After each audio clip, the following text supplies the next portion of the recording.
ಗಣಪತಿಗೆ ಗಣೇಶನಿಗೆ ಆಗ ಈ ಹಬ್ಬ ತುಂಬಾ ವಿಶೇಷವಾದದ್ದು. ಸೊ ಯಾರು ಎಲ್ಲರೂ POP ಗಣಪತಿ ಬಳಸ್ತಾ ಇರ್ತಾರೆ, ಬಟ್ ನೀವು ತುಂಬಾ ಸ್ಪೆಷಲ್ ಮಕ್ಕಳೇ. ನೀವೆಲ್ಲ ಈಗೋ ಫ್ರೆಂಡ್ಲಿ ಗಣಪತಿ ಫೆಸ್ಟಿವಲ್ ಆಚರಣೆ ಮಾಡ್ತಾ ಇದ್ದೀರಾ, ಈಗೋ ಫ್ರೆಂಡ್ಲಿ ಐಡಲ್ಸ್ ನೀವೇ ಪ್ರಿಪೇರ್ ಮಾಡ್ತಾ ಇದ್ದೀರಾ. ಇದು ತುಂಬಾ ಸ್ಪೆಷಲ್ ಇದು. ಸೊ ನಿಮ್ಗೆ ನಿಜಕ್ಕೂ ನಿಮ್ಮ ಶಾಲೆಗೆ ಒಂದು ಗ್ರೀನ್ ಅವಾರ್ಡ್ ಕೊಡಬೇಕು, ನೀವೇ ವಿಸರ್ಜನೆ ಮಾಡಬೇಕು. ಇದನ್ನು ನಿಮ್ಮ ಮನೆಗೆ ತಗೊಂಡೋಗಿ ಅಥವಾ ನಿಮ್ಮ ಮನೇಲಿ ನೀವು ಇದೇ ತರ ಮಾಡಿ ಪೂಜೆ ಮಾಡಿ. ಯಾರು POP ಬಳಸಬಾರ್ದು, ಪ್ಲಾಸ್ಟಿಕ್ ಇಂದ ದೂರ ಇರಬೇಕು ಅಂತ.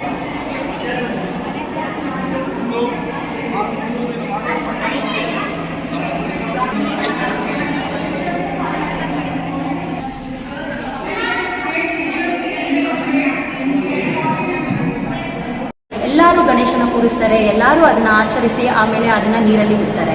ಆದರೆ ಒಂದು ಏನು ತಪ್ಪು ಕೆಲಸ ಅಂತ ಅಂದರೆ ನಾವು POPನಲ್ಲಿ ಮಾಡಿರುವಂಥ ಗಣೇಶನ ಇಡ್ತೀವಿ. ಆದರೆ ಇವತ್ತಿನ ಈ ವರ್ಕ್ಶಾಪಲ್ಲಿ ಪರಿಸರ ಮಂಜು ಸರ್ ಅವರು ನಮಗೆ ಏನು ಹೇಳಿಕೊಟ್ಟು ನಮಗೇನು ತಿಳಿಸಿದ್ರು ಅಂತ ಅಂದರೆ, ನಾವು ನಮ್ಮ ಮನೆಯಲ್ಲಿರುವಂಥ ವಸ್ತುಗಳನ್ನು ಯೂಸ್ ಮಾಡಿಕೊಂಡು ಹೇಗೆ ಒಂದು ಪರಿಸರಕ್ಕೆ ಮಾಲಿನ್ಯ ಆಗದೇ ಇರುವಂಥ ಒಂದು ಗಣೇಶನ ಮಾಡಬಹುದು, ಅದೇ ರೀತಿ ಅದನ್ನು ಹೇಗೆ ವಿಸರ್ಜನೆ ಮಾಡಿ ಆ ನೀರನ್ನು ಹೇಗೆ ಒಂದು ನೀರಲ್ಲಿರುವಂಥ ಔಷಧ ವಿಶೇಷಣಗಳನ್ನು ನಾವು ಹೇಗೆ ಮತ್ತೆ ಪರಿಸರಕ್ಕೆ ನೀರನ್ನ ಹಾಕಿ ಗಿಡಗಳನ್ನ ಬೆಳೆಸಬಹುದು ಅಂತ ಒಂದು ತುಂಬ ಒಳ್ಳೆಯ ಮಾತನ್ನು ನಮಗೆ ತಿಳಿಸ್ಕೊಟ್ಟಿದ್ದಾರೆ. ಸೊ ಇದಕ್ಕೆ ನಮ್ಮ NCFT ಕಡೆಯಿಂದ, ನಮ್ಮ ಪ್ರಿನ್ಸಿಪಲ್ ಮ್ಯಾಮ್ ಕಡೆಯಿಂದ ನಾವೆಲ್ಲ ತುಂಬ ಧನ್ಯವಾದಗಳನ್ನು ಹೇಳ್ತೀವಿ ಸರ್. ನೀವು ಈ ನಿಮ್ಮ ಮಿಡಿತ ಫೌಂಡೇಶನ್ ಕಡೆಯಿಂದ ಈ ವರ್ಕ್ಶಾಪ್ನ ಆಯೋಜಿಸೋದಕ್ಕೆ.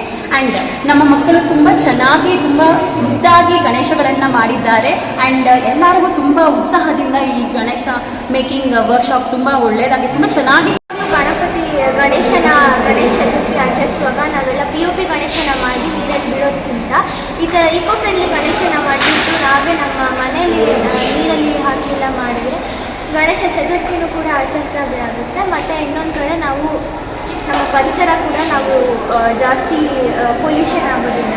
ಈ ಥರ ನಾವು POP ಗಣೇಶನ ಮಾಡಿಬಿಟ್ಟು ನೀರಲ್ಲಿ ಬಿಟ್ಟರೆ ವಾಟರ್ ಪೊಲ್ಯೂಷನ್ ಆಗುತ್ತೆ. ಸೊ ಅದಕ್ಕಿಂತ ನಾವು ಮಣ್ಣಿಂದ ನಾವೇ ಮಾಡಿದರೆ ನಮಗೆ ಅದು ನಾವು ಮಾಡಿದ್ವಿ ಅನ್ನೋ ಎಂಜಾಯ್ಮೆಂಟ್ ಕೂಡ ಇರುತ್ತೆ. ಹಾಗೆ ನಾವು ಪ್ರಕೃತಿ ನಾವು ಉಳಿಸಿದ ಥರನೂ ಆಗುತ್ತೆ.